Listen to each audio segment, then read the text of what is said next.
Es muy importante seguir tu instinto.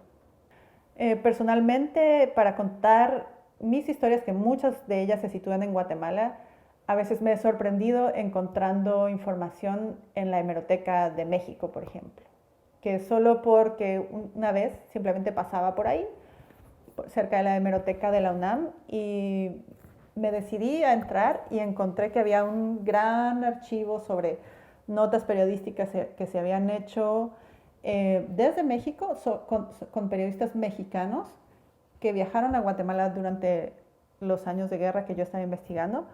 Y había un gran archivo con muchísima información y fue sorprendente, simplemente por el hecho de entrar, decidirme entrar y voy a probar a ver si encuentro información acá.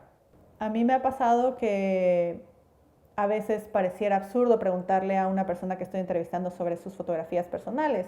Por ejemplo, en una ocasión estaba entrevistando a personas que salieron de Guatemala durante la guerra, atravesando toda la selva y llegaron a la frontera en México. Y la respuesta más obvia hubiera sido que esta persona no tendría fotografías personales ni de esa época ni anteriores, pero pregunté si las tenía y de hecho sí las tenía, me las enseñó.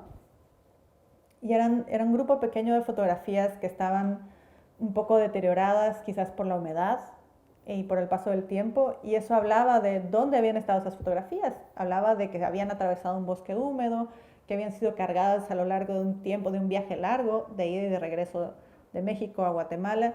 Y para mí eso hablaba mucho más que una fotografía que hubiera estado en perfecto estado. Entonces, es muy importante eso, que como hacer las preguntas necesarias, hacer todas las preguntas que ustedes tengan, no quedarse con probablemente esto sea un error, probablemente este vaya a ser un camino errado. Cometer errores es importante. Cometer errores te va a llevar al camino correcto. Y a veces un error te puede llevar a descubrir más cosas. Sobre esto hay un detalle. Es muy importante que estas entrevistas de investigación sean para eso, para investigar, pero no que hagan la entrevista que ustedes han pensado para su documental.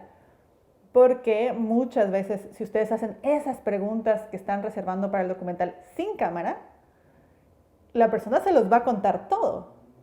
Y cuando ustedes finalmente coloquen la cámara, ya no va a tener como esa energía y ese brillo que tienen las palabras dichas por primera vez.